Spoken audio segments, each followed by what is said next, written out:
ini kebetulan karena ini tahun pelajaran baru dan hari pertama kita masuk sekolah, juga hari pertama memulai pembelajaran IPS.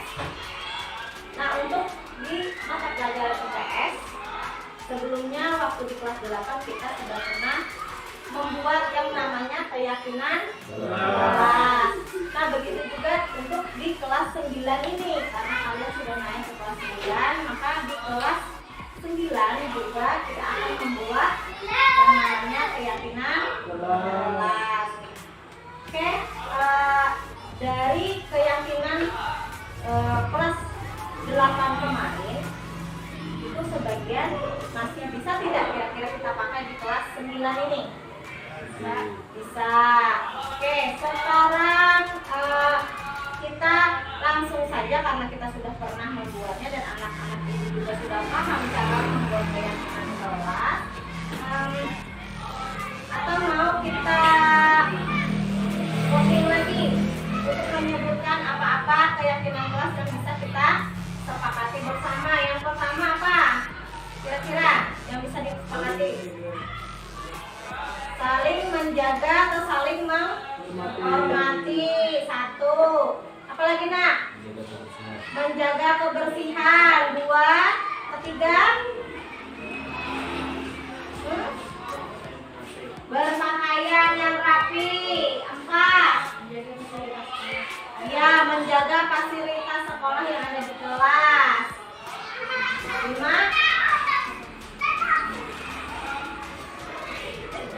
Di awal pelajaran, ya berdoa sebelum dan sesudah belajar. Ada lagi? Ya, melaksanakan piket sesuai jadwal. Ada lagi?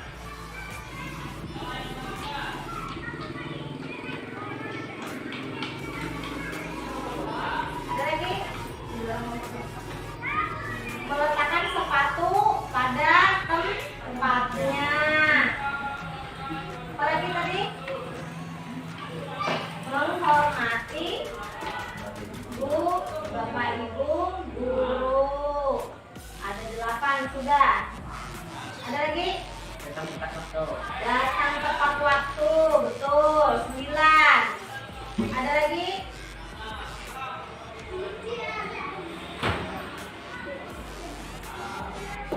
Sopan santun. Nah, dari semua yang ke-10 ini, kira-kira berapa yang akan kita sepakati? Dari 10 ini tadi, berapa kira-kira? 8. Ada teman yang bilang 8. Atau seperti ini, silahkan tulis 1 keyakinan kelas yang ingin dan diyakini bersama dengan teman-teman di kelas. Jadi nanti bisa kita laksanakan bersama. Jadi silakan anak-anak ibu semua tulis 1 aja dari yang 10 tadi di kertas. Nah, ini kertas post-itnya bisa ibu bagikan. Silakan ditulis.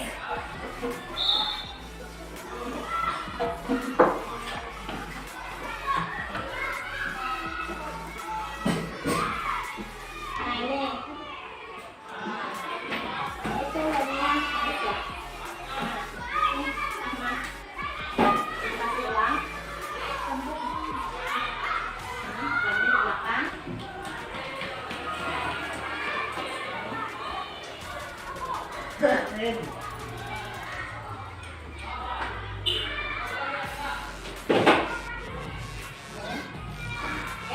Silakan tulis 1 keyakinan.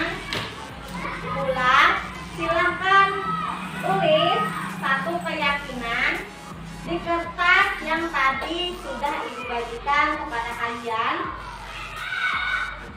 Tulis sesuai yang ada di keinginan pian, di hati pian. Yang mana kira-kira nanti bisa kita sepakati bersama. Terus itu membuat suasana kelas kita nanti jadi aman dan nyaman ketika belajar. Nah, silahkan tulis. Yang sedang menulis silahkan ditempelkan di depan sini susunnya rapi.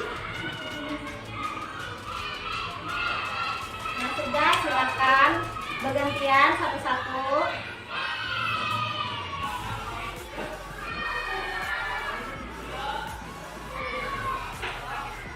Nah, Kali menjaga fasilitas sekolah. Ya, bagus. Ayo, April, silakan. Nah, sopan santun. Oke, ya. Susunnya rapi.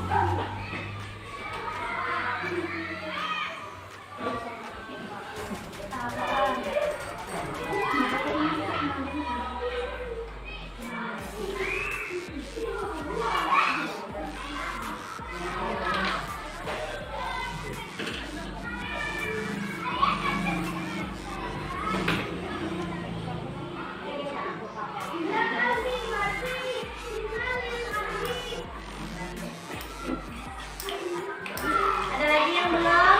Cek. Ya, dari semua ini ada 9 karena ada yang tidak hadir hari ini lah. 9. Yang pertama kita baca sama-sama lah nanti. Ini yang pertama, menjaga fasilitas sekolah, sopan santun kepada guru, datang tepat waktu, saling menghormati. Nah, sopan santun kepada guru, menjaga lingkungan kelas dan sekolah, datang ke sekolah tepat waktu, menghormati bapak ibu guru di sekolah, menjaga fasilitas sekolah. Berarti ada berapa yang sama? Menjaga fasilitas sekolah.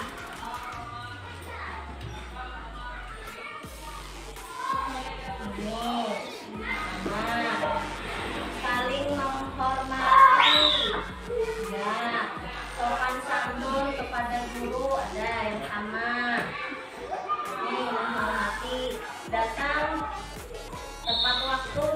Berarti ada 1, ada 2, 3, 4, ada 5. Jadi ada 5 kesepakatan yang bisa kita jadikan keyakinan ke kelas. Sini. Yang pertama, menjaga fasilitas sekolah yang ada di kelas. Berarti anak-anak ini semua bertanggung jawab terhadap fasilitas yang ada di kelas. Sopan santun kepada guru, datang tepat waktu, ya, menjaga lingkungan kelas dan sekolah. Ya, bagus sudah. Nah, dari 5 ini, maka yang kelima ini itu kita sepakati untuk dijadikan keyakinan kelas kita. Dan ini berlakunya dalam mata pelajaran IPS. Jadi ketika mata pelajaran IPS, tolong ingat keyakinan kelasnya. Jika ada yang melanggar apa, Bu? Jika ada yang melanggar keyakinan kelas ketika mata pelajaran Ibu, maka nanti kita akan cari solusi dari pelanggaran atau permasalahan yang dilakukan. Oke, ini sepakat? Tadi sudah? Sepakat? Ada 5 tadi lah yang sudah ditulis dan disepakati akan menjadi 5 keyakinan kelas 9. Kalau sudah, nanti ini akan kita buat daftarnya yang 5 dan nanti akan kita tempel di kelas. Oke? Karena keyakinan kelas ini sudah terbentuk dan nanti tinggal kita buat yang bagus. Ibu ucapkan terima kasih. Semoga nanti kita bisa menjalankan keyakinan kelas kita dan anak-anak Ibu bisa memahami dan menjalankan keyakinan kelas tersebut yang sudah disepakati dan diyakini.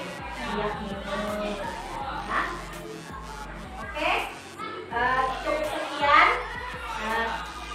Kita membuat keyakinan kelas bersama. Ibu ucapkan terima kasih atas kerja sama kalian. Selamat pagi. Assalamualaikum warahmatullahi wabarakatuh. Waalaikumsalam.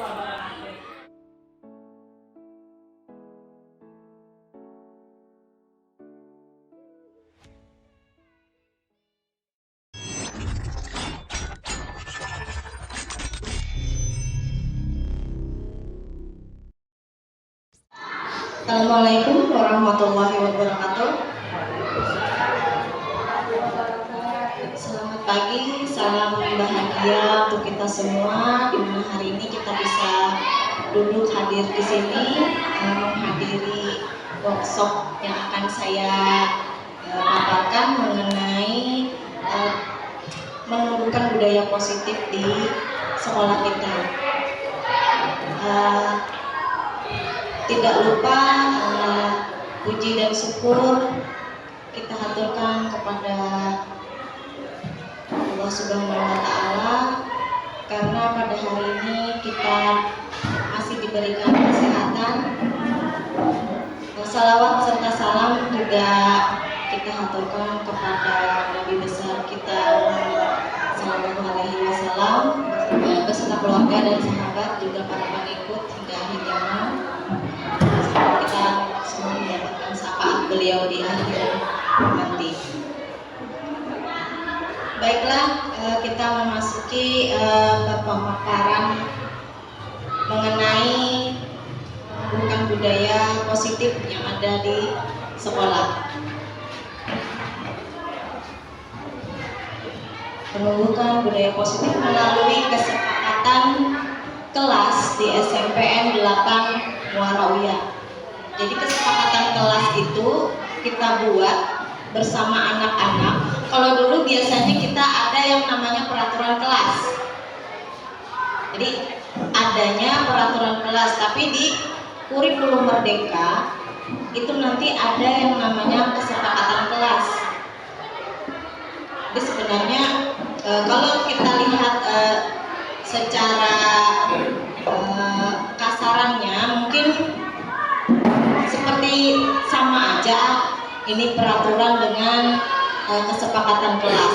Akan tetapi kalau peraturan itu biasanya kita yang buat guru atau pihak sekolah yang buat, baik itu dewan guru ataupun kepala sekolah, dan itu biasanya langsung ditempel di kelas dan biasanya juga diberikan ketika siswa baru masuk, itu dipaparkan tentang peraturan sekolah. Nah, kalau keyakinan kelas atau kesepakatan kelas ini dibuatnya berdasarkan hasil kesepakatan bersama antara siswa dan guru. Jadi misalkan seperti saya, karena kita di sini semua guru mata pelajaran, saya membuat keyakinan kelas untuk kelas 9, dan ini saya berlakukan untuk mata pelajaran saya. Jadi anak-anak saya ajak membuat keyakinan kelas. Keyakinan kelas berdasarkan nilai-nilai kebajikan. Nanti ada kita jelaskan nilai-nilai kebajikan yang ada. Itu sampai terbentuk suatu keyakinan dari beberapa nilai kebajikan, dan itu kita sepakati bersama. Dan nilai kebajikan itu bukan kita yang mengeluarkan atau menyebutkan, tapi anak-anak kita minta menyebutkan nilai-nilai kebajikan apa yang kira-kira harus disepakati bersama, dan nanti itu akan menjadi suatu kesepakatan di kelas yang ketika melanggar itu tidak seperti peraturan. Kalau peraturan biasanya pelanggaran itu biasa langsung dapat sanksi. Tapi kalau keyakinan kelas nanti ketika ada siswa yang melanggar, di sini akan dilaksanakan yang namanya segitiga restitusi atau mencari solusi. Oke. Itu singkatnya dari kesepakatan kelas. Kita lanjut materinya. Di sini ada pertanyaan pemantik. Setuju atau tidak setuju? Jadi Bapak Ibu guru, di sini ada 3 pertanyaan pemantik. Jadi tinggal Bapak Ibu guru menjawab setuju atau tidak setuju. Yang pertama, hukuman dapat mendisiplinkan anak. Setuju atau tidak setuju?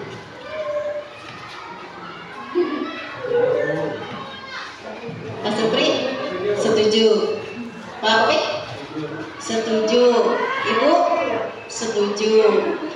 Yang kedua, pemberian hukuman dengan hal positif seperti membaca dan membersihkan halaman sekolah dapat meningkatkan disiplin anak. Setuju atau tidak setuju? Setuju. Ada yang tidak setuju? Ada? Tidak ada? Setuju semua? Oke. Yang ketiga, memberi penghargaan dapat meningkatkan motivasi belajar siswa. Setuju atau tidak setuju? Setuju juga. Oke, kita lanjut dulu ya. Perubahan paradigma teori kontrol atau teori pilihan ilusi kontrol. Di sini guru mengontrol murid. Berikutnya, ilusi bahwa kritik dan membuat orang merasa bersalah dapat menguatkan karakter. Berikutnya, ilusi bahwa semua penguatan positif efektif dan bermanfaat. Berikutnya, ilusi bahwa orang dewasa memiliki hak untuk memaksa. Jadi di sini kalau menurut perubahan paradigma teori kontrol, yang semua ini guru mengontrol murid, kritik dan membuat orang merasa bersalah, terus penguatan positif efektif dan bermanfaat, serta orang dewasa memiliki hak untuk memaksa, itu masuk dalam, sebenarnya itu adalah ilusi dalam proses mengontrol anak. Kita tidak sepenuhnya bisa mengontrol anak. Ketika kita merasa sudah bisa mengatur anak, sebenarnya itu tidak. Ada beberapa efek yang timbul karena proses mengontrol itu tadi. Misalkan karena yang pertama, kita anggap kita sudah bisa mengendalikan atau mengontrol anak, padahal sebenarnya anak itu takut. Jadi kitanya saja yang bisa merasa bisa mengontrol, tapi sebenarnya itu cuma ilusi. Oke, lanjut dulu. Perubahan paradigma stimulus respon dengan teori kontrol. Jadi ada perbedaannya. Di sini siapa sesungguhnya yang memiliki kontrol? Ini akan menjawab yang di depan tadi tentang ilusi mengontrol murid tadi. Yang stimulus respon, di sini kita mencoba mengubah orang agar berpandangan sama dengan kita. Ini kalau sebagai guru, saya kadang ada di posisi ini.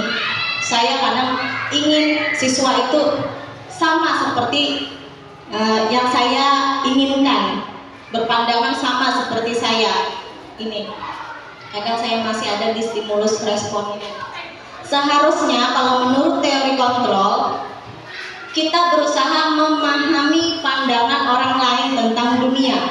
Jadi sebenarnya kita itu tidak bisa mengontrol siswa, kita hanya bisa menuntun. Karena yang bisa mengontrol siswa itu adalah diri mereka sendiri. Seperti kita bisa mengontrol diri kita sendiri. Bahkan anak kita sendiri pun kita tidak bisa mengontrolnya kalau kita tidak bisa memunculkan motivasi intrinsik di dalam diri anak tersebut. Berikutnya, perilaku buruk dilihat sebagai suatu kesalahan. Yang stimulus respon. Terkadang kita ketika anak melakukan suatu hal yang kurang tepat, itu kita anggap dia membuat kesalahan. Ulun juga kadang merasa bahkan kadang sering ketika itu tidak tepat menurut kita langsung mencap anak itu salah. Tetapi kalau di teori kontrol, semua perilaku itu memiliki tujuan. Jadi apapun yang dilakukan anak itu sebenarnya ada tujuannya. Ketika dia main bola di kelas, saya sebagai guru kadang marah. Kenapa mainnya harus di dalam kelas? Sebenarnya kalau kita benar-benar memahami, ada alasan dari perilaku tersebut. Ada hal atau kebutuhan yang perlu disalurkan oleh anak tersebut, namun tidak terpenuhi. Misalnya ingin main bola di lapangan bola tapi lapangannya berair, otomatis dia akhirnya main di dalam kelas. Seperti itu. Berikutnya, orang lain bisa mengontrol saya, yang di stimulus respon. Namun di teori kontrol, hanya Anda yang bisa mengontrol diri Anda. Bahasanya, yang bisa mengontrol kita adalah diri kita sendiri. Kita bisa mengendalikan diri kita sendiri seperti yang kita inginkan, tapi kita tidak bisa mengendalikan atau mengontrol orang lain. Ya. Berikutnya, saya bisa mengontrol orang lain. Kalau stimulus respon, saya ada di posisi ini kadang-kadang, bahwa saya bisa mengontrol anak-anak dengan tindakan seperti ini misalnya. Namun bagi menurut teori kontrol, saya sebenarnya tidak bisa mengontrol orang lain. Itu.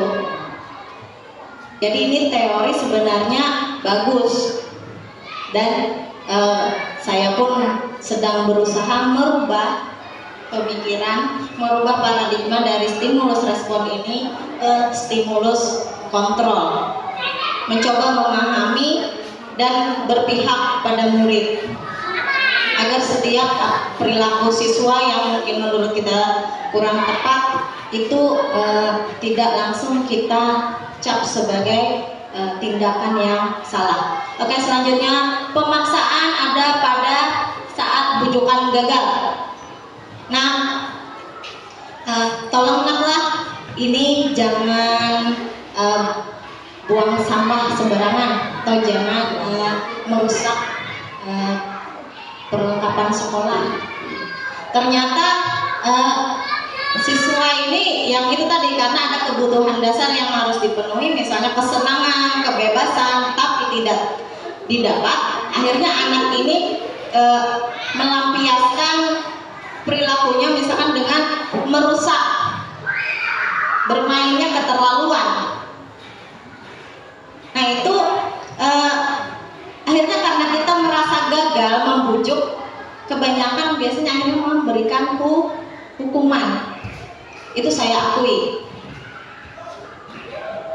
Akhirnya karena kita gagal membujuk anak, akhirnya ada pemaksaan berupa hukuman. Sedangkan di teori kontrol di situ harus ada kolaborasi dan konsensus menciptakan pilihan-pilihan baru. Harusnya kita itu berkolaborasi dengan anak. Anak diajak kerjasama, diberi pemahaman dan pertimbangan bahwa seperti ini, jika kamu melakukan perilaku yang berdasarkan dengan nilai kebajikan, ketika kamu buang sampah pada tempatnya dan itu dilakukan secara terus-menerus, maka itu akan menjadi kebiasaan yang tertanam di dirimu. Harusnya seperti itu. Jadi kita harus berkolaborasi sebenarnya dengan anak, memberikan pemahaman-pemahaman agar kita tidak perlu melakukan pemaksaan untuk atau agar anak itu mau mengikuti apa yang kita terapkan. Berikutnya, model berpikir menang kalah. Di stimulus respon itu ada model berpikir menang dan kalah. Ketika kita merasa berhasil mengontrol anak, ada perasaan menang.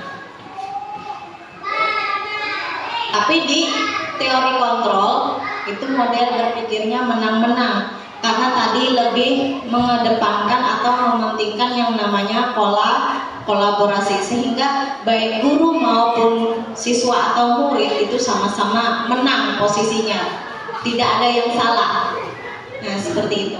Oke, lanjut. Disiplin positif menurut William Glasser. Di sini William Glasser ini yang mencetuskan teori kontrol tadi atau teori pilihan, yang mana itu terbagi Yang pertama ada Anda tidak bisa mengontrol orang lain. Anda hanya bisa mengontrol diri Anda sendiri. Di sini, maka disiplin belajar kontrol diri dengan menggali potensi yang ada di diri kita agar tercapai tujuan mulia, yaitu menjadi seorang yang kita inginkan berdasarkan nilai-nilai yang kita hargai. Jadi dari kitanya sendiri belajar menghargai diri sendiri dengan misalnya menanamkan nilai-nilai kebajikan yang ada. Nilai-nilai kebajikan universal itu adalah nilai-nilai yang secara umum biasanya kita pakai. Contohnya seperti bertanggung jawab, saling menghormati, toleransi, itu contoh-contoh nilai-nilai kebajikan universal yang sifatnya umum. Nah, ketika kita berhasil menerapkan itu ke diri kita, maka potensi kita pun akan muncul seperti itu. Dan itu pun berlaku pada siswa, ya. Jadi tidak bisa kita langsung mengontrol anak agar anak bisa memiliki dan mengaplikasikan nilai-nilai kebajikan yang ada, sedangkan itu sendiri tidak kita tanamkan ke diri siswa, seperti itu. Berikutnya, semua perilaku memiliki tujuan. Seperti yang saya jelaskan tadi, apapun yang dilakukan siswa sebenarnya itu adalah sebuah perilaku dan itu pasti memiliki tujuan. Di sini, menurut teori motivasi, yang pertama, biasanya perilaku siswa, kalau yang dari motivasi eksternal, itu anak biasanya menurut karena yang pertama untuk menghindari hukuman. Jadi terkadang kita pun, kalau saya dulu zaman sekolah pun seperti itu, datang tepat waktu karena apa? Takut terlambat karena ini, untuk menghindari hukuman. Karena kalau terlambat pasti disuruh lari lapangan basket sampai 10 kali. Itu. Jadi kadang datang tepat waktu bukan karena motivasi intrinsik di dalam, motivasi memang keinginan menghargai waktu, tapi karena lebih untuk menghindari hukuman. Berikutnya, untuk mendapatkan imbalan. Imbalan itu macam-macam, baik pujian sekalipun itu juga imbalan. Misalkan ada kadang kan kita ingin memotivasi anak datangnya tepat waktu terus, kita kasih penghargaan, misalkan pujian, atau kalau di TK, di SD bisa dikasih tempelan bintang. Jadi ketika datang kasih bintang, ketika dia melakukan suatu hal yang bagus, yang baik, kasih penghargaan, apresiasi. Memang bagus, memberi semangat, tapi jika dilakukan secara kontinu atau terus-menerus, biasanya akan menyebabkan anak punya pola pikir melakukan sesuatu untuk mendapatkan imbalan. Berikutnya dia, ketika aku melakukan ini nanti aku dapat apa ya? Dia akan seperti itu. Itu adalah teori motivasi, dan motivasinya itu dari luar atau eksternal. Berikutnya, yang ingin kita tanamkan ke siswa saat ini di budaya positif ini adalah bagaimana kita menanamkan atau memunculkan motivasi intrinsik, artinya motivasi dari dalam.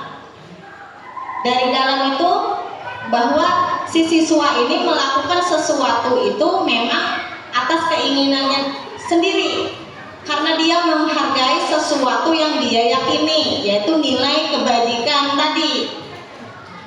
Contohnya, dia tepat waktu bukan karena ingin menghindari hukuman atau mendapatkan imbalan, akan tetapi dia berusaha menghargai dari nilai kebajikan yang dia percaya, yaitu dia menghargai waktu. waktu itu berharga dan dia berusaha untuk memenuhi itu. Nah, itu yang ingin ditumbuhkan di budaya positif ini. Bagaimana kita memunculkan motivasi intrinsik agar siswa itu tidak perlu kita kamu seperti ini, jangan datang terlambat, jangan ini, jangan ini, jangan ini. Namun dia sendiri yang ingin melakukan karena ada yang dia hargai di dalam dirinya itu. Nah, nilai-nilai kebajikan universalnya tadi contohnya seperti tanggung jawab, toleransi, saling menghargai, terus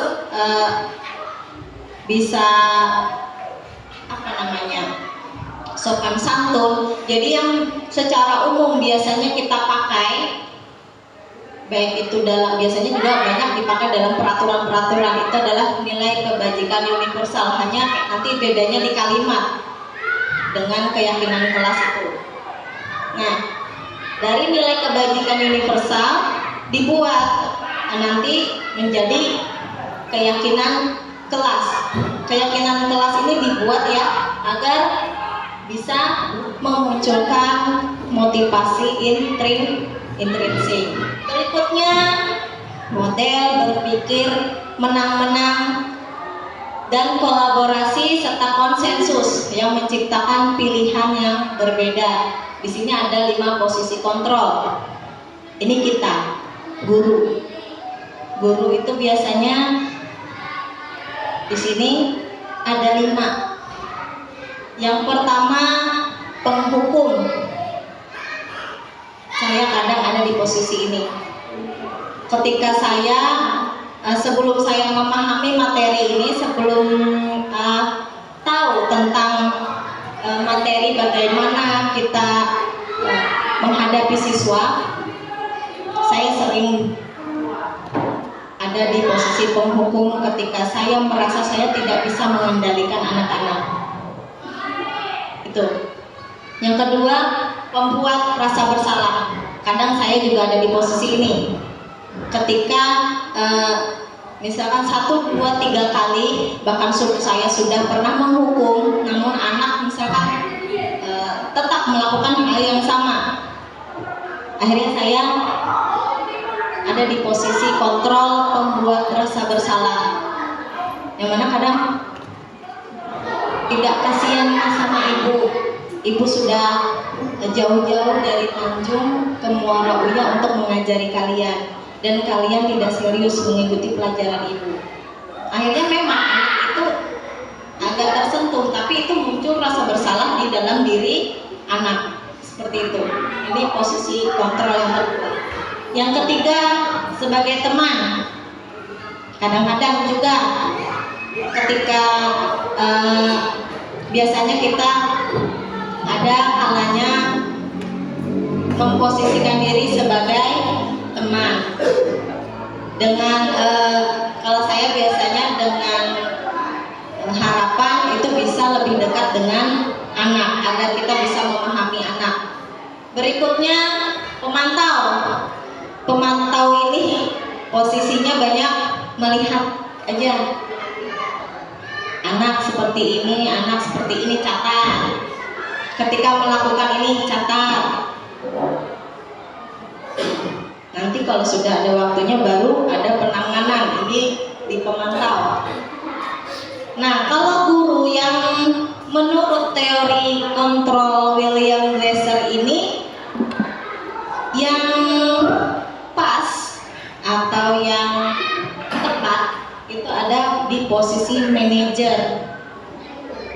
Jadi di posisi manajer ini kita dengan murid itu, misalkan murid ada berbuat salah, maka kita tidak langsung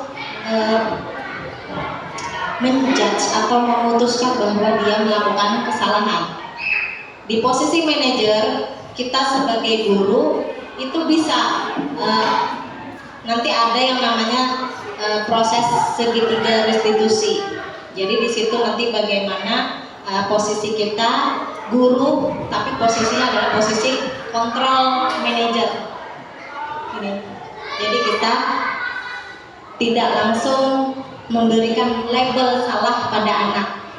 Berikutnya segitiga restitusi. Jadi setelah mengetahui posisi kontrol kita, yang tepat itu adalah manajer, maka bagaimana cara menjalankan posisi kontrol manajer ini, yaitu dengan melakukan segitiga restitusi. Yang pertama itu menstabilkan identitas. Jadi ketika anak melakukan kesalahan, kalau menurut posisi kontrol yang manajer, kita panggil anaknya dulu, kita ajak dia bercerita dengan tujuan kita bisa memasuki atau menyelam ke dalam diri anak. Jadi menstabilkan identitasnya, tanyakan dulu, ajak bincang-bincang, tidak masalah kalau kita berbuat kesalahan, karena yang namanya manusia memang tidak lepas dari kesalahan. Terus kita ajak lagi bincang-bincang, baru nanti masuk ke validasi kebutuhan. Validasi kebutuhan. Di validasi kebutuhan inilah kita nanti menanyakan kenapa anak tadi atau siswa tadi berbuat hal yang tidak tepat tadi, misalkan datang terlambat. Kita tanyakan, termasuk dalam validitas kebutuhan. Di sini validasi tindakan yang salah. Jadi kita memvalidasi tindakan si anak tadi, salahnya di mana? Kita tanyakan, kenapa nak? Agar kita tahu alasannya tadi, karena kan setiap perilaku anak itu ada alasan tersendiri. Jadi kita tanyakan, kenapa nak datang terlambat? Cerita dia.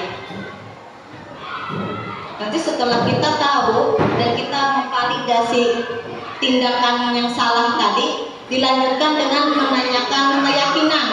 Ini yang keyakinan kelas tadi yang sudah disepakati. Kita tanyakan ke siswa, anak ibu kan tahu keyakinan yang sudah kita sepakati bersama di kelas. Nanti anak akan menjawab. Tanyakan keyakinan kelas apa yang dia langgar. Misalnya keyakinan masuk kelas tepat waktu atau datang ke sekolah tepat waktu, maka akan kita tawarkan solusi ke dia. Jadi bukan kita yang menawarkan solusi, kita tawarkan ke anak. Itu kalau melaksanakan segitiga restitusi, kita beri waktu pada anak untuk mencari solusi bagaimana agar dia bisa mengatasi masalah yang sedang dihadapi. Seperti itu. Jadi bukan kita yang memberikan solusi. Berikutnya, realitas atau kebutuhan kita itu berbeda-beda. Pandangan orang lain tentang dunia, setiap orang memiliki gambaran yang berbeda juga. Nah, di sini ada kebutuhan dasar manusia. Tidak hanya kita orang dewasa, anak-anak juga punya kebutuhan dasar. Di sini kebutuhan dasarnya yang paling pertama, kunci dari semuanya itu adalah bertahan hidup. Jadi kita ada di sini, kebutuhan dasar kita adalah untuk bertahan hidup, kerja agar bertahan hidup. Yang kedua, penguasaan. Jadi terkadang ada rasa ingin berkuasa, itu berarti kebutuhan dasar terhadap penguasaan atau kuasa. Yang ketiga, kebutuhan rasa kasih sayang dan rasa diterima. Kadang ada siswa, kalau contohnya siswa, ada yang mencari perhatian, bikin masalah ini itu sebenarnya dia hanya ingin mencari perhatian dari guru-guru. Oh, mungkin setelah ditelusuri dia ini anak yatim piatu misalkan, dia kurang kasih sayang atau tidak mendapat kasih sayang dari sosok ayah dan ibu, sehingga mencari perhatian di sekolah. Seperti itu. Berikutnya kesenangan. Ada 5 kebutuhan dasar kesenangan, yang terakhir kebebasan. Lanjut. Di sini apa makna disiplin? Disiplin diri adalah membuat orang menggali potensinya menuju sebuah tujuan apa yang dia hargai. Namun dalam budaya kita makna kata disiplin telah berubah menjadi suatu yang dilakukan seseorang pada orang lain untuk mendapatkan kepatuhan. Kecenderungan umum adalah menghubungkan kata disiplin dengan ketidaknyamanan, bukan dengan apa yang kita hargai atau pencapaian suatu tujuan mulia. Jadi biasanya disiplinnya kita orang Indonesia di lingkungan kita, yang namanya disiplin itu ketika melanggar pasti ada hubungannya dengan sanksi atau hukuman, dan itu biasanya ini berhubungan dengan ketidaknyamanan baik secara fisik maupun psikis. Nilai-nilai kebajikan universal tadi sudah, dan contohnya juga sudah. Di sini setiap perilaku atau perbuatan memiliki suatu tujuan. Dengan mengaitkan nilai kebajikan yang diyakini, maka motivasi intrinsik akan terbangun. Ini yang ingin kita capai bersama. Nilai kebajikan yang ingin dicapai oleh setiap anak Indonesia kita kenal dengan sebutan profil pelajar Pancasila, yaitu melingkupi 6 aspek atau 6 dimensi. Dimensi pertama, beriman, bertakwa kepada Tuhan Yang Maha Esa dan berakhlak mulia. Berikutnya, mandiri, bernalar kritis, berkebinekaan global, bergotong royong, dan yang terakhir kreatif. 6 dimensi inilah yang ingin dicapai dari adanya kurikulum Merdeka. Next. Teori motivasi, hukuman, dan penghargaan serta restitusi.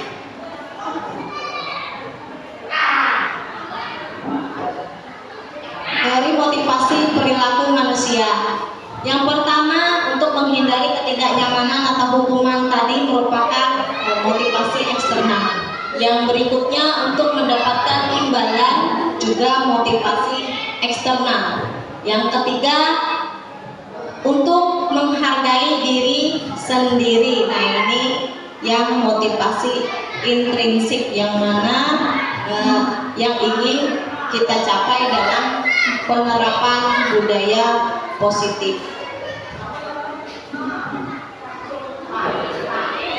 Dihukum oleh penghargaan. Di sini bahwa penghargaan itu berlaku sama dengan hukuman. Jadi sebenarnya terkadang penghargaan yang kita anggap dapat meningkatkan motivasi itu justru kadang sebenarnya itu merupakan sebuah hukuman bagi siswa. Yang pertama, di sini pengaruhnya jangka panjang dan jangka pendek. Jadi ada pengaruh jangka panjang dan jangka pendek dari pemberian penghargaan. Terus penghargaan menghukum. Penghargaan menghukum ini bagi siswa yang kita beri penghargaan mungkin ini menjadi suatu hal kebanggaan. Akan tetapi bagi siswa yang tidak pernah mendapatkan penghargaan itu menjadi sebuah hukuman bagi diri dia. Penghargaan mengurangi ketepatan. Jadi penghargaan itu ketika kita pikir itu memberikan motivasi, akan membuat anak ini semangat dalam hal belajar, tapi sebenarnya tidak. Ini bisa mengurangi ketepatan dia. Berikutnya, penghargaan itu tidak efektif. Kenapa tidak efektif? Karena ketika penghargaan tidak lagi diberikan, mungkin motivasi yang ada pada anak tadi bisa hilang.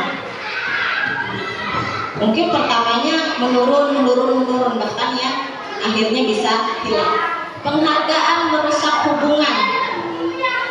Penghargaan ini bisa merusak hubungan antara siswa yang mendapatkan penghargaan dengan yang tidak. Kenapa? Yang dapat pasti merasa senang dan merasa dia lebih dari teman-teman yang tidak mendapatkan penghargaan. Namun di sisi siswa yang tidak mendapat penghargaan, mungkin itu akan menimbulkan rasa sakit hati, rasa iri. Nah, di sini yang bisa menumbuhkan atau merusak hubungan antara siswa-siswa tersebut. Berikutnya, dihukum oleh penghargaan. Ada penghargaan itu menurunkan kualitas, mematikan kreativitas, dan mengurangi motivasi intrinsik. Menurunkan kualitas itu sudah pasti, karena ketika dia tidak mendapatkan penghargaan, maka kinerjanya yang tadi rajin itu bisa menurun, kualitasnya tentu udah menurun. Kreativitas juga, anak yang selalu diberi penghargaan itu lama-lama daya kreativitasnya akan menurun dan juga mengurangi motivasi intrinsiknya. Ketika dia tidak mendapat penghargaan lagi, maka keduanya ini akan hilang. Next, bentuk program kebajikan. Nah, di sini bentuknya program kebajikan untuk budaya positif. Dalam memberikan apresiasi perlu diingat beberapa hal. Jadi ketika kita mengapresiasi murid, itu perlu yang pertama beri pengakuan secara khusus. Yang kedua, beri pengakuan secara pribadi. Berikutnya, beri pengakuan kepada semua murid bergantian. Beri pengakuan secara konsisten, tidak yang misalkan hari ini diberi pengakuan, besok tidak. Kalau yang konsisten, misalnya setiap hari atau setiap pelajaran bisa diberikan pengakuan dan fokus pada proses. Nah, di sini apresiasi itu meskipun dia secara akademisnya tidak bagus, mungkin dia yang jelas pastinya dia punya kelebihan di bidang lain. Misalkan dia ketika kita minta tolong, dia cepat tanggap, menghampiri gurunya dan membantu. Itu bisa kita beri apresiasi secara khusus. Terima kasih banyak nak, kamu sudah membantu ibu. Kita beri apresiasi tersebut. Terus misalkan ingin memberi penghargaan, apresiasi dalam bentuk penghargaan, misalkan hari ini berdasarkan yang ibu lihat dan ibu rasakan, teman kita si A tadi membantu ibu. Ibu kasih dia apresiasi, ibu sebut dia si penolong. Bisa seperti itu. Sehingga ketika siswa setiap melakukan hal-hal kebajikan di sekolah, bisa kita apresiasi seperti itu agar memunculkan motivasi intrinsiknya, dan itu bisa dilakukan secara konsisten. Berikutnya, contoh pengakuan atau apresiasi kebajikan. Kemarin saya perhatikan rasa empatimu besar sekali pada saat menolong murid baru di kelas kita.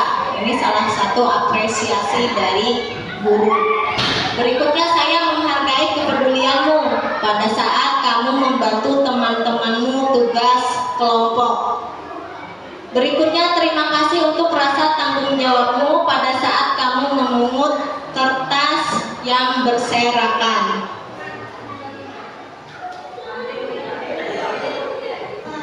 Tugas perbedaan hubungan dan konsekuensi. Tindakan guru memberikan hukuman di sini mencatat 100 kali dalam buku dengan kalimat saya tidak akan terlambat lagi. Tadi karena terlambat datang ke sekolah. Nah, di sini kira-kira apa ini? Ini bentuk hukuman atau konsekuensi. Nih kan 100 kali karena datang terlambat. Hukuman. Bapak-bapak? Hukuman. Berikutnya, lari mengelilingi lapangan basket sebanyak 2 kali karena terlambat ke sekolah. Hukuman atau konsekuensi? Apa kira-kira? Hukuman. Ibu-ibu? Hukuman. Oke, kita tampung dulu jawabannya. Berikutnya, murid diminta push up 15 kali karena tidak menggunakan masker ke sekolah. Hukuman atau konsekuensi? Murid diminta push up.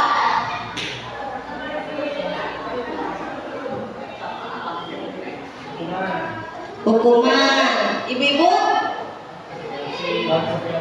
Oh, Bapak ada yang konsekuensi. Ibu-ibu? Konsekuensi. Ibu Ati? Sama. Ibu Hirta? Sama. Oke, apa tadi konsekuensi? Berikutnya, mengganti kertas tugas teman yang telah dicoret-coret.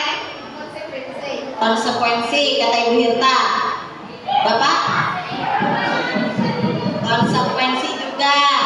Selanjutnya, membersihkan tumpahan air di meja karena tersenggol pada saat belajar.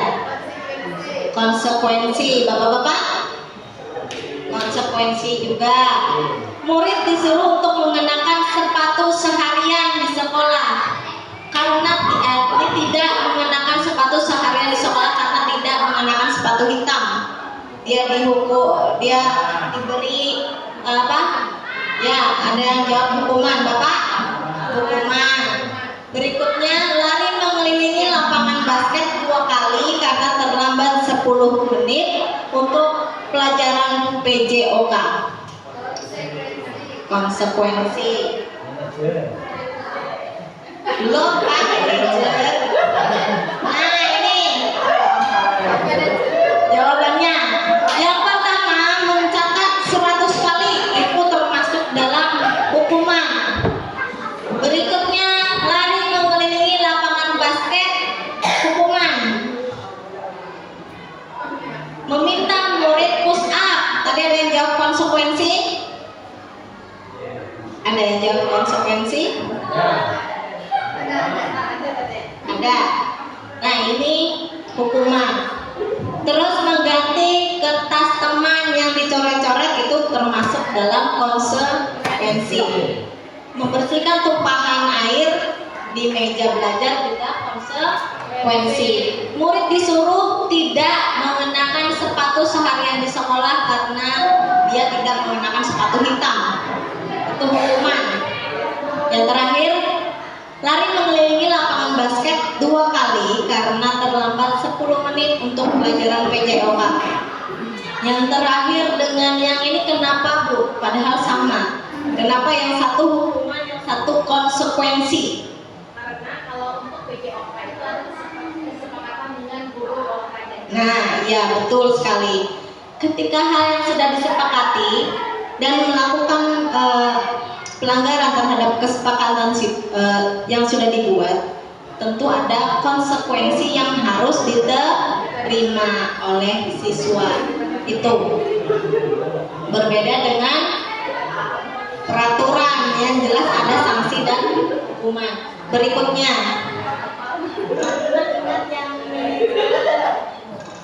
perbedaan hukuman dan konsekuensi. Di sini saya contohkan beberapa saja. Sesuatu yang menyakitkan harus terjadi hukuman, karena biasanya ada hukuman berupa hukuman fisik ataupun langsung kamu salah, kamu ini. Itu juga menyakitkan dari segi psikis siswa. Ini yang konsekuensi itu sesuatu memang harus terjadi, karena sebelumnya kita telah sepakat melalui kesepakatan kelas tadi. Membuat anak sakit fisik maupun psikis untuk jangka waktu yang lama, ini hukuman. Nah, terkadang ada anak yang down mentalnya karena hukuman tersebut. Hukuman tidak hanya misalkan dari guru ke siswa, tapi bisa dengan siswa antar siswa. Misalkan seperti terjadinya bullying. Bullying itu kan hukuman juga yang diterima oleh korban, dan itu biasanya berdampak jangka panjang dan waktu yang lama. Konsekuensi ini membuat anak merasa tidak nyaman dalam waktu jangka pendek, karena ketika dia melakukan pelanggaran terhadap kesepakatan, kita beri solusi di situ tadi seperti segitiga restitusi tadi. Maka setelah ada solusi, anak bisa kembali seperti sedia kala. Jadi perasaan tidak nyamannya itu tidak berangsur lama. Oke, lanjut. Apa itu restitusi? Restitusi adalah proses menciptakan kondisi bagi murid untuk memperbaiki kesalahan mereka, sehingga mereka bisa kembali pada kelompok mereka dengan karakter yang lebih kuat. Di sini ditekankan yang namanya kolaborasi.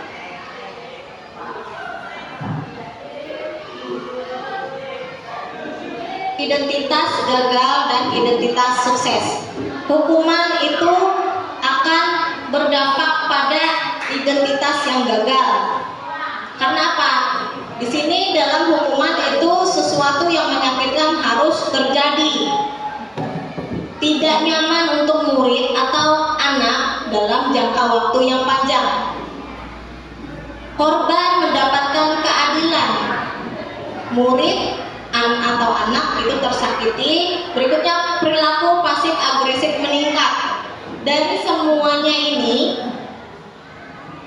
lebih banyak ke negatif, dan itu biasanya berdampak pada identitas atau pembentukan identitas yang gagal. Di sini identitas sukses, disiplin yang dihasilkan tadi, konsekuensi itu netral. Jadi ketika ada keyakinan kelas dan sudah ada konsekuensinya jika melanggar, di sini akhir yang netral. Sesuatu memang harus terjadi karena telah disepakati, dan ketika dilanggar, apa yang terjadi itu sesuai dengan kesepakatan yang disepakati. Misalkan ketika tidak menjalankan piket kelas, apa solusinya? Kita tanyakan ke siswa, maka yang harus terjadi adalah yang ditawarkan oleh siswa tersebut dari solusinya dia. Misalkan dia tahu dia salah, akhirnya dia memberikan solusi bahwa dia siap membersihkan kelas ketika jam pulang sekolah sendirian. Itu konsekuensi. Kalau restitusi itu merupakan pilihan. Jadi restitusi itu pilihan. Tapi lebih ke benar-benar si anak kita berikan arahan supaya dia bisa memahami bahwa dia telah melakukan pelanggaran atau melanggar dari kesepakatan yang sudah dia sepakati sendiri bersama teman-temannya. Lalu bagaimana cara mengatasinya? Oh, dia diarahkan untuk mencari solusi juga sampai dia paham bagaimana nanti dia mengatasi masalahnya itu. Seperti yang anak terlambat tadi, dia selain berjanji juga dia buktikan dengan besoknya itu datang ke sekolah tepat waktu sesuai dengan keyakinan kelas yang disepakati. Ciri-ciri restitusi yang pertama bukan untuk menebus kesalahan, akan tetapi untuk belajar dari kesalahan. Jadi kita mengajarkan ke siswa bahwa ketika anak melakukan kesalahan, maka dia itu sedang belajar dari kesalahannya. Dia kita ajarkan atau kita tuntun untuk menemukan solusinya dengan harapan di kemudian hari tidak melakukan kesalahan itu lagi. 2. Memperbaiki hubungan. Ketiga, tawaran, bukan paksaan. Jadi yang kita berikan itu tawaran, bukan paksaan. Paksaan tadi pasti berhubungan dengan hukuman. Yang keempat, restitusi menuntun anak untuk melihat ke dalam dirinya, mengenai nilai-nilai kebajikan yang ada di dalam dirinya. Yang kelima, restitusi mencari kebutuhan dasar yang mendasari tindakan. Tadi sudah belum jelaskan, biasanya anak melakukan suatu hal itu pasti ada alasan apa yang mendasari dia melakukan perilaku tersebut. Oh, ternyata berdasarkan kebutuhan dasar yang belum terpenuhi. Main di dalam sini tadi karena dia sebenarnya membutuhkan kebutuhan atau perlu pemenuhan terhadap kebutuhan dasar akan kesenangan dan kebebasan misalkan. Kesenangannya apa? Karena dia senangnya olahraga, tapi tidak bisa terfasilitasi, akhirnya main di dalam kelas seperti itu. Yang keenam, restitusi diri adalah cara yang paling baik. Jadi tidak hanya untuk anak, untuk guru sendiri pun kita juga perlu melakukan restitusi. Apa kira-kira ketika saya seperti ini, kira-kira kebutuhan dasar apa yang belum terpenuhi di diri saya, seperti itu. 7. Restitusi fokus kepada karakter, bukan tindakan. Jadi kita di sini kalau segitiga si restitusi ini fokusnya untuk membangun karakter siswa berdasarkan nilai-nilai kebajikan yang diyakini. Restitusi fokus pada solusi. Tadi, jadi kita tawarkan solusinya kepada siswa, bukan kita yang memberikan solusi, menawarkan solusi, tapi kita tawarkan kepada siswa agar siswa bisa mencari solusi sendiri terhadap masalah yang dia hadapi. Terakhir, restitusi mengembalikan murid yang berbuat salah pada kelompoknya. Jadi ketika siswa melakukan kesalahan, kita lakukan segitiga restitusi. Biasanya anak seperti kasus Indri dulu sempat dibawa ke Altim kan ya. Nah di situ sebenarnya kita secara tidak langsung sudah melakukan segitiga restitusi walaupun tidak berurutan. Yang mana proses akhirnya itu kita mengembalikan murid yang berbuat salah pada kelompoknya. Dalam artian dia tidak lagi dicap sebagai orang yang bersalah, karena dia kita tawarkan bagaimana cara mencari jalan keluar atau solusi dari masalahnya dia.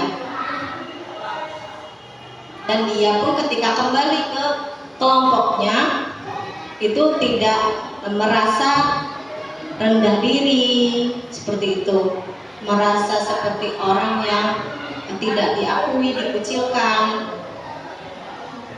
Selanjutnya, keyakinan kelas. Mengapa tidak peraturan saja? Mengapa harus keyakinan kelas?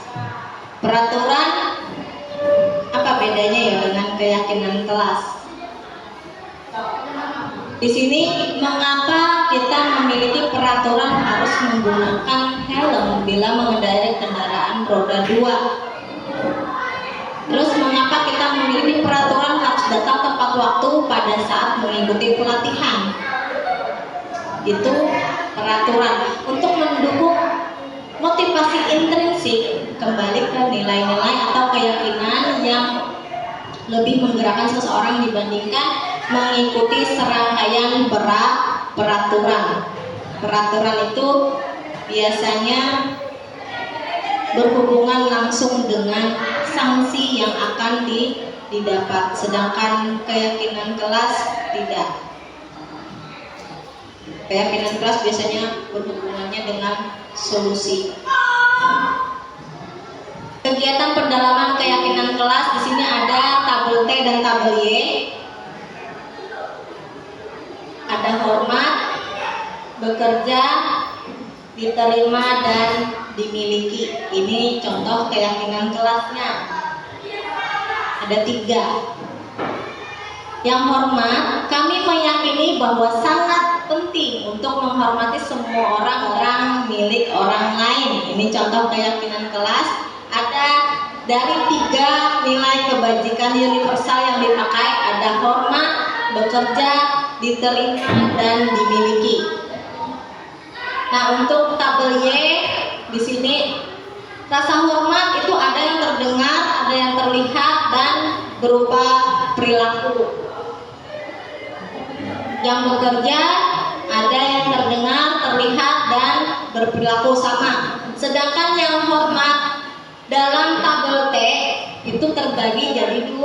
Ada yang tampak seperti dan tidak tampak seperti. Di sini maksudnya ketika hormat ini dilaksanakan dengan keyakinan kelas, kami meyakini bahwa sangat penting untuk menghormati semua orang dan barang milik orang lain. Maka yang tampak ketika anak itu sudah meyakini hormat itu tadi, nilai kebajikan hormat. Yang tampak adalah siswa yang sopan, santun, dan memiliki rasa yang hormat, tidak hanya kepada guru tapi kepada sesama siswa. Yang tidak tampak seperti itu tidak lagi yang cuek, terus lewat di depan guru semaunya, itu yang tidak tampak. Artinya kita berhasil membawa siswa itu ke ke motivasi yang tumbuh dari diri dia sendiri berdasarkan keyakinan kelas ini tadi. Nah, itu salah satu contohnya. Berikutnya kegiatan pendalaman keyakinan kelas. Nah, di sini yang tabel Y, yang hormat itu yang terdengar biasanya satu orang akan berbicara, yuk saya bantu. Kita bisa menyelesaikan ini bersama-sama. Itu hormat dalam tabel Y yang terdengar berupa kalimat atau kata-kata. Yang terlihat itu berupa rasa empati terhadap perasaan orang lain, memegang barang orang lain hanya dengan seizin dari pemiliknya, mendengarkan dengan sesama dan senantiasa berbuat baik dan berbagi. Itu yang terlihat, tindakan. Perilakunya tersenyum, memberikan salam hormat, seperti itu. Terus yang di sini hormat untuk tabel T, yang akan tampak itu datang tepat waktu. Yang tidak tampak, yang tidak ada lagi, yang tidak tampak lagi pada siswa ketika dia sudah datang tepat waktu, yaitu sering hadir terlambat. Ini tidak tampak lagi. Ketika dia motivasi intrinsik terhadap nilai kebajikan tepat waktunya sudah muncul. Ini maka yang sebelah sini itu akan hilang atau tidak tampak lagi. Oke, lanjut. Peraturan dan keyakinan kelas. Selalu buku ke tempatnya. Ini keyakinan kelasnya apa kira-kira? Dari nilai kebajikan. Dari nilai-nilai kebajikan. Selalu kembalikan buku ke tempatnya. Sini apa kira-kira kalimatnya, katanya atau kalimatnya?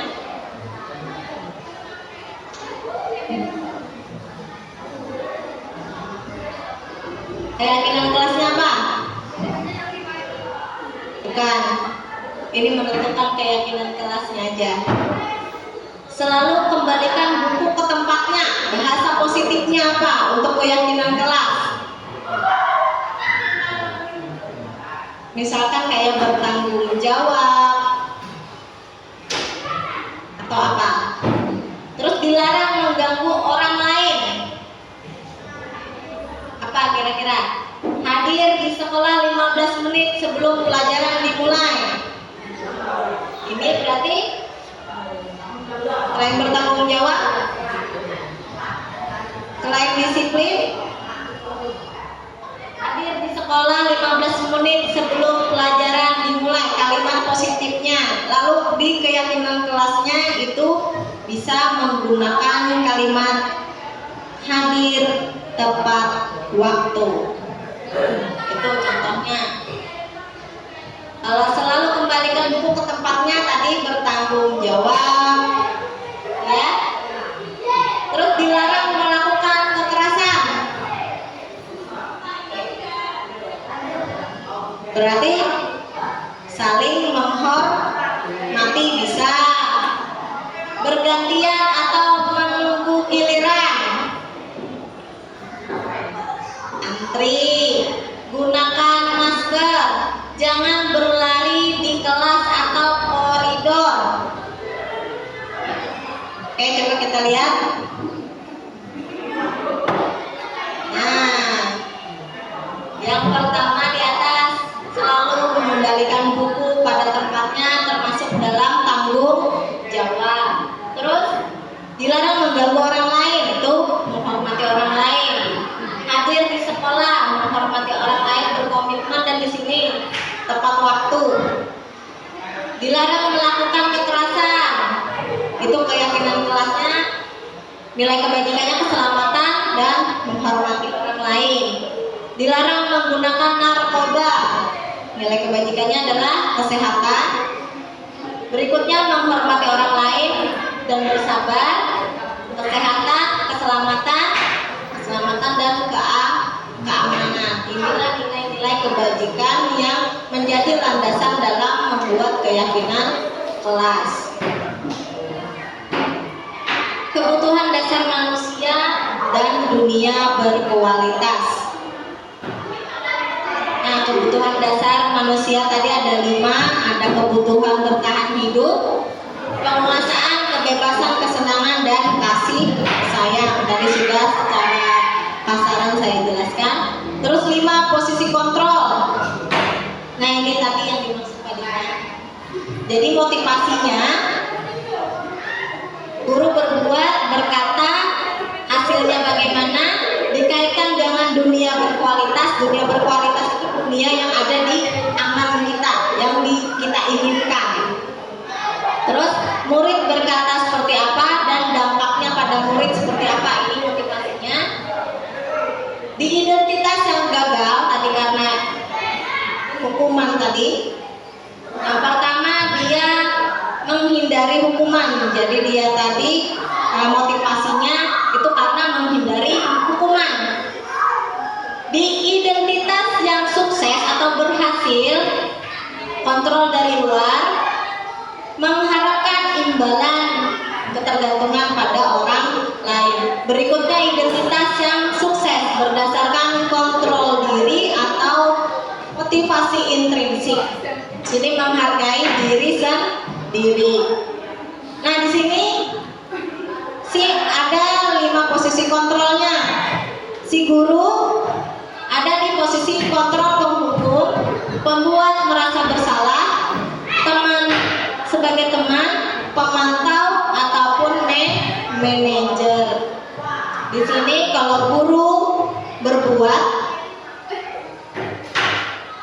si penghukum itu menghardik, biasanya langsung marah-marah. Yang pembuat rasa bersalah itu berceramah dan menyalahkan, atau seharusnya, atau ibu kecewa dengan sikap kalian, seperti itu kata-katanya. Yang sebagai teman di sini sering membuat alasan-alasan untuk muridnya, jadi dia terkesannya seperti teman dengan murid.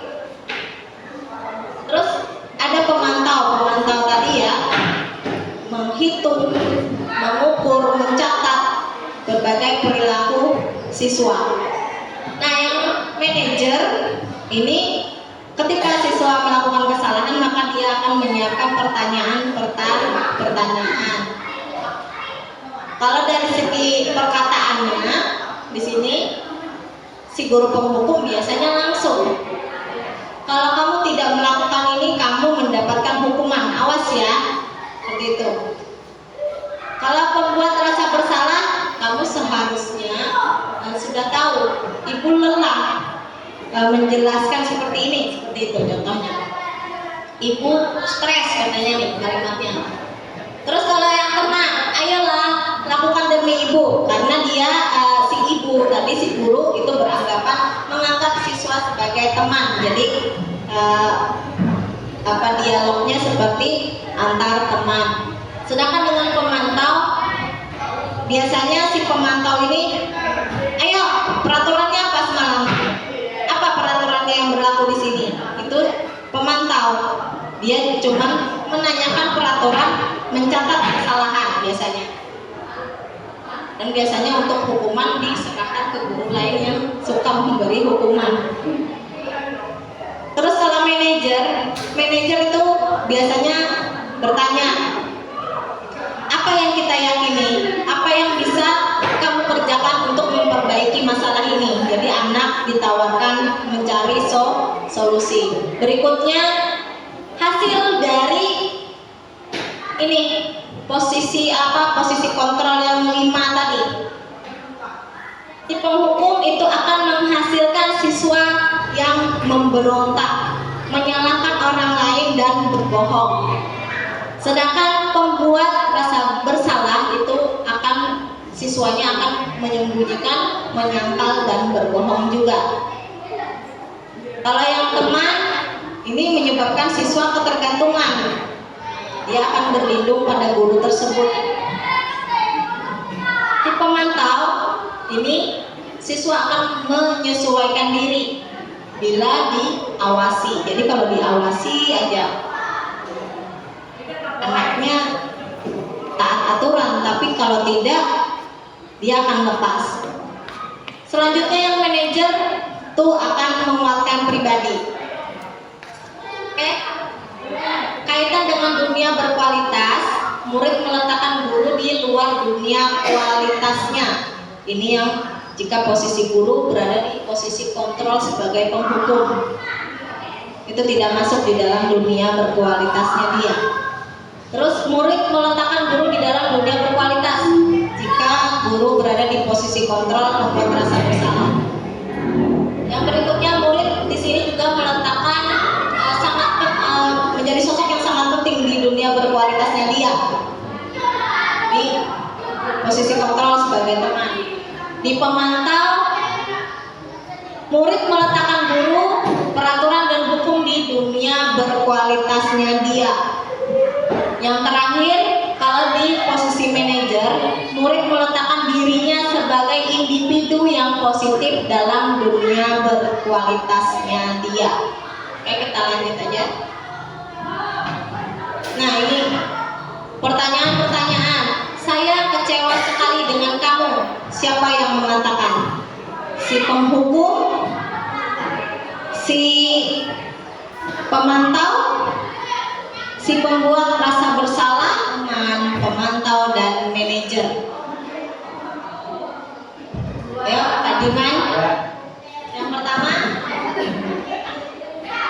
Kak Diman, saya merasa kecewa sekali dengan kamu. Ya, Bu Ika? Ya, pembuat rasa bersalah. Yang berikutnya, kamu tidak pernah benar melakukannya. Ini siapa nih posisi kontrolnya nih? Si penghukum, pembuat bersalah, teman, pemantau atau manajer? Penghukum. Ayolah, lakukan demi ibu atau bapak. Ini siapa nih? Penghukum, pembuat rasa bersalah, teman, pemantau atau manajer? Ayolah, teman. Berikutnya, apakah kamu mau mendapatkan stiker bintang hari ini? Coba. Penghukum, pembuat rasa bersalah, teman, pemantau atau manajer? Pemantau. Berikutnya, bagaimana kamu bisa menyelesaikan masalah ini? Ini yang apa nih? Bagaimana kamu bisa menyelesaikan masalah ini? Ini si penghukum, pembuat rasa bersalah, teman, pemantau atau manajer? Apa Pak Diman? Nih. Apa ini?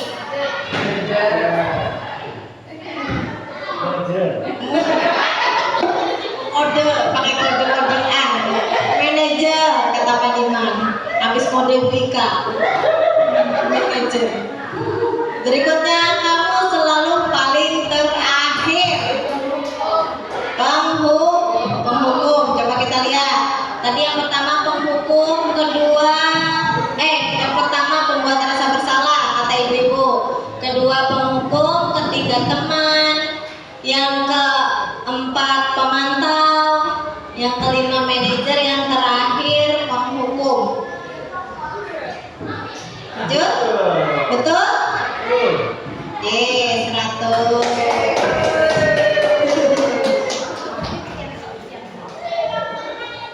Segitiga restitusi. Sebagian sudah saya jelaskan. Ada menstabilkan identitas. Ini kalimatnya yang dikatakan ketika kita memasuki proses menstabilkan identitas. Setiap orang pasti pernah melakukan kesalahan. Kamu bukan satu-satunya yang pernah melakukan ini. Ini kalimat yang biasa digunakan dalam proses menstabilkan identitas anak yang melakukan kesalahan. Yang kedua, validasi kebutuhan. Di sini memvalidasi tindakan yang salah. Ini, kamu tentu punya alasan mengapa melakukan itu. Adakah cara yang lebih efektif untuk mendapatkan apa yang kamu butuhkan tanpa melakukan perbuatan tersebut, misalnya? Ini yang kedua. Yang terakhir, prosesnya menanyakan keyakinan. Jadi setelah menstabilkan, memvalidasi tindakan yang salah terhadap siswa, lalu siswa kita arahkan dengan menanyakan keyakinan, nilai-nilai apa yang telah kita sepakati sebelumnya. Kamu ingin menjadi orang yang seperti apa? Itu di proses dalam menanyakan keyakinan di segitiga restitusi. Nah, di sini nanti baru kita tawarkan kepada siswa untuk mencari solusi.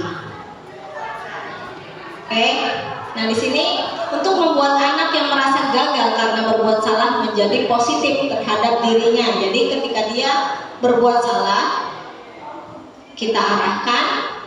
Nah, di sini kita itu masuk dalam proses menstabilkan identitas si anak. Anak memang melakukan kesalahan, tapi kita coba stabilkan agar dia tidak merasa bersalah pada dirinya sendiri. Karena secara tidak langsung sebenarnya ketika anak itu melakukan suatu kesalahan, dia sadar sebenarnya telah melakukan kesalahan. Namun, ya kita kembali karena ada kebutuhan dasar di dalam dirinya yang belum terpenuhi dan harus dipenuhi, seperti itu. Nah, di sini selanjutnya validasi tindakan yang salah. Ini untuk membantu murid mengenali basic need atau kebutuhan dasarnya. yang ingin dipenuhi ketika melakukan kesalahan tersebut. Jadi kita tanyakan alasan dia berbuat salah tadi untuk apa, karena apa, mengapa itu. Nah, kamu bisa saja kan melakukan hal yang lebih buruk daripada yang dia lakukan hari ini tadi. Kamu pasti punya alasan mengapa melakukannya. Apa yang penting bagi kamu? Ini beberapa pertanyaan-pertanyaan yang bisa diberikan kepada siswa dalam proses validasi tindakan yang salah tadi. Selanjutnya, menanyakan keyakinan. Di sini kita dengan norma sosial dan nilai yang mendasari manusia berinteraksi dengan orang lain. Jadi kita menanyakan keyakinannya agar anak paham dari apa yang sudah dia lakukan tadi, kesalahan yang dia lakukan tadi, bahwa dia ternyata ketika melakukan kesalahan itu dia melanggar ini loh, nilai atau nilai kebajikan atau keyakinan kelas yang telah disepakati sebelumnya. Ini agar anak melihat kesalahannya dan dihubungkan dengan keyakinan ke kelas, bahwa dia tadi sudah melanggar keyakinan kelas yang dibuat bersama, padahal dia sendiri sudah sepakat dengan keyakinan tersebut. Nah, di sini guru berkata nilai apa nilai yang kita percaya di kelas atau sekolah kita yang jadi kesepakatan kelas. Nilai universal apa yang telah kita sepakati? Misalkan bertanggung jawab, terus nilai-nilainya misalkan bertanggung jawab, toleransi, datang tepat waktu, tadi keselamatan, kesehatan, seperti itu. Kelas yang ideal itu seperti apa sih? Kelas yang ideal itu kelas yang benar-benar menjaga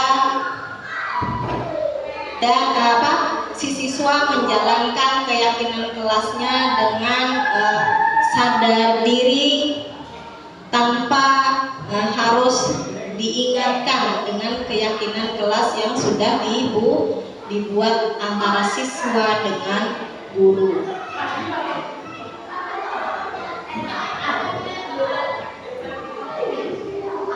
Nah, setelah melakukan segitiga restitusi kepada siswa, maka kita bisa melakukan intervensi selama 30 detik kepada siswa dengan beberapa pertanyaan seperti ini. Apakah kamu ingin berbuat lebih baik? Apakah saat ini kamu sedang menjadi orang yang kamu inginkan? Ini adalah pertanyaan-pertanyaan intervensi. Di sini bisa membantu murid kembali ke tujuan semula. Bisa juga pertanyaan sederhana. Nanti setelah lulus SMP mau lanjut ke sekolah apa? Orang seperti apa yang ingin kamu capai? Kamu mau jadi orang seperti apa? Seperti itu. Ini adalah intervensi yang kita lakukan setelah melaksanakan segitiga restitusi. Oke? Yang terakhir, terima kasih. Nah, untuk di sesi ini Bapak dan Ibu kira-kira ada yang mau ditanyakan atau yang masih belum paham dari pemaparan saya dari tadi itu sampai saat ini, atau sudah paham dan mengerti dari pemaparan yang saya sampaikan. Siapa tahu ada yang mau bertanya lebih dalam lagi mengenai segitiga restitusi atau keyakinan kelas misalkan. Ada Bapak Ibu?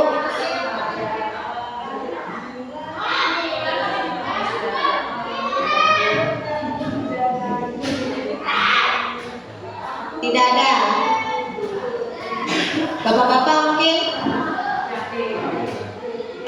Sudah. Oke, kalau tidak ada pertanyaan dari Bapak Ibu, saya ucapkan banyak-banyak terima kasih atas kehadiran dan waktunya yang telah diluangkan untuk saya. Semoga apa yang saya sampaikan hari ini bisa memberikan manfaat untuk kita semua, terutama untuk Bapak Ibu yang hadir di sini, dan semoga kita bersama bisa menerapkan dan menumbuhkan budaya positif yang saya paparkan tadi di sekolah kita ini. Saya akhiri. Wassalamualaikum warahmatullahi wabarakatuh.